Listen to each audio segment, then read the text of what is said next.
நாம் ஒரு செயல் செஞ்சால் அது நமக்கு நல்லது நடந்தால் சந்தோஷம்தான்.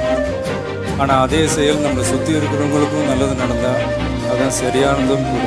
ஆனால் ஒன்று மட்டும் உறுதிங்க, தர்மம் தாங்க ஜெயிக்கும், நியாயம் தாங்க ஜெயிக்கும். ஆனால் கொஞ்சம் லேட்டாக எந்த பிரச்சனை இந்த பகுதியில் எது வந்தாலும் ஃபஸ்ட்டு இந்த தமிழக வெற்றியில் இருக்கிற தம்பியும் வந்து உங்களுக்கு எந்த ஒரு பிரச்சனையும் வந்து நிற்பாங்க. நாங்கள் எங்கேயுமே உங்கள் கூட இருக்கோம், கவலைப்படாது. ரொம்ப நெருக்கடி ஏற்பட்ட இந்த தகுதியான மனிதர்கள் ஆட்டோமேட்டிக்காக உள்ள கொண்டாந்து சேர்க்கிறோம்.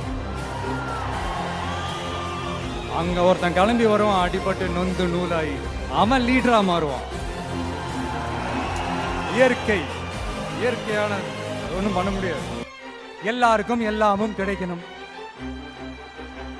வாழ்றதுக்கு வீடு, வயிற்றுக்கு சோறு, வருமானத்துக்கு வேலை, இதுதான் எங்களோட அடிப்படை அஜெண்டா. மற்றும் எல்லா நிர்வாகிகளும் ஒருத்தர் மட்டும் இல்லை, ஒரே சான்று ஒருத்தர் எல்லா நிர்வாகிகளும் 1000, 2000, 10,000, 5000 இந்த சுத்தப்பட்ட எல்லாரும் சேர்ந்து தான் உங்களுக்கு உதவி பண்ணியிருக்காங்க. அதன் மூலமா வந்த நிதி வந்து 60,000 ரூபாய் போதுங்களா. எங்கள் கட்சி சார்ந்து எங்கள் நிர்வாகிகள் கொடுத்த பணம் 60,000 உங்கள் குடும்பத்துக்கு யூஸ்ஃபுல்லாக இருக்குன்னு நாங்கள் நினச்சிட்டு கொடுக்குறோம். ரொம்ப சந்தோஷம்.